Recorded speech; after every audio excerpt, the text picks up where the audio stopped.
चलिए अब हम लास्ट क्वेश्चन करते हैं। तो इस क्वेश्चन का फॉर्मेट देखोगे तो बहुत ही स्ट्रेट फॉरवर्ड है। आपको एक स्टेटमेंट दिया है, आपको 4 ऑप्शन दिए हैं और आपको उनमें से एक चुनना है। ठीक, तो कोई भी कॉम्प्लिकेशन नहीं है इसमें। सीधा सीधा क्वेश्चन है कि artificial way of causing rainfall to reduce air pollution makes use of, और आपको चीज़ें दी हैं।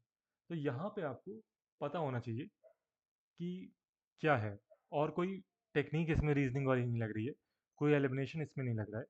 तो क्या पीवाईक्यू एनालिसिस, एनसीईआरटी में ये चीज़ एग्जैक्टली नहीं दी है, क्या आप पीवाईक्यू एनालिसिस से ये कर सकते हो? तो आर्टिफिशियल रेनफॉल के बारे में क्वेश्चन पहले पूछे जा चुके हैं, तो हम देखेंगे कि क्या क्वेश्चन पूछा गया इसके बारे में। तो 2012 में एक क्वेश्चन पूछा गया था, the cloud seeding and formation of cloud will be adversely affected if acidification of ocean happens. तो मतलब आपको यहाँ से क्लाउड सीडिंग क्या होता है वो आपको पता चलेगा, पर उससे आप कुछ और नहीं पता चलेगा।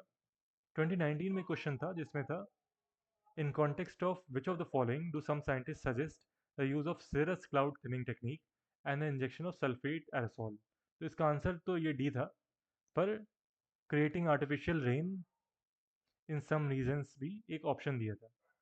तो आर्टिफिशियल रेन आर्टिफिशियल रेन क्या होता है, वो अगर आप एनालाइज करते, थोड़ा सा भी अगर आप देखते कि आर्टिफिशियल रेन क्या है, तो उसमें पहला दूसरा ऑप्शन आपको दिख सकता था कि आर्टिफिशियल रेन कैसे होती है। Let's try to check it.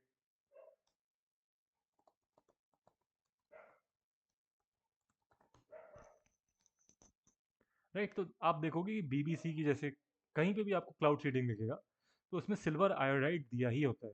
Right, बहुत ही कॉमन है, सिल्वर आयोडाइड आपको पता होता।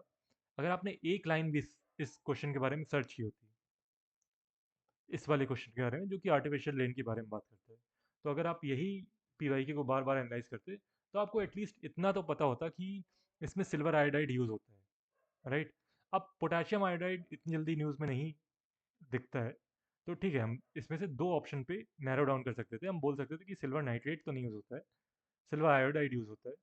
तो या तो ए होगा या तो सी होगा। अब हम लोगों ने ये पहले डिस्कस कर ही रखा है कि आपका एवरेज वैल्यू अगर आप तुक्का मारते हो इन क्वेश्चंस में, वो होती है 0। तो अगर आप दो ऑप्शन एलिमिनेट कर चुके हो, तो आपको डेफिनेटली कोई ना कोई आंसर मारना चाहिए, क्योंकि फिर 50% चांस है कि आप सही होगे। और अगर 50% चांस है कि आप सही होगी, तो आपका ऑन एन एवरेज कुछ ना कुछ पॉजिटिव मार्क्स ही बनेगा।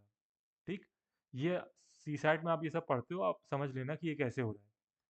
राइट, तो आप इन दोनों में से कोई भी एक चीज़ मार सकते हो जो आपको सही लगे, ए और सी में। तो ठीक है, अब बाकी तो एग्जैक्ट फैक्ट नहीं पता है, तो नहीं कर सकते हैं, बट ठीक है, इसमें गेस कर सकते हैं। मान लो हम लोगों ने सी गेस किया, आंसर पर ए है, कोई बात नहीं, इक्वल चांस हो सकता था कि आप सही हो जाते। और ऑन एन एवरेज अगर आप दो चीज़ें एलिमिनेट करते हो, तो आपको हमेशा ही आंसर पे गेस लेना चाहिए, भले ही आपको परफेक्ट ना पता हो, क्योंकि जिस हिसाब से नेगेटिव मार्किंग है, ऑन एन एवरेज आपका पॉजिटिव ही होगा। लोग ये यूज़ करते हैं, आपने देखा होगा कि लोग बोलते हैं ज़्यादा से ज़्यादा अटैम्प्ट करो, 90+ अटैम्प्ट करो, अपनी एक्यूरेसी बढ़ाओ, ये सब चीज़ें लोग बोलते हैं। राइट, तो आपको भी ये चीज़ करनी पड़ेगी अगर आपको कट ऑफ क्लियर करना है। So this concludes our PYQ analysis of the 10 environment questions of 2025। अब नेक्स्ट वीडियो में मैं जो हम लोग के रिजल्ट्स निकले हैं वो उसकी बात करूँगा, कैसे हम लोग को पढ़ना है, कैसे एनालिसिस करनी है, क्या फाइंडिंग्स हैं, इस वेबसाइट को आप कैसे यूज़ कर सकते हो, उन सब बारे में हम लोग थोड़ी बहुत बात करेंगे नेक्स्ट वीडियो में। Thank you.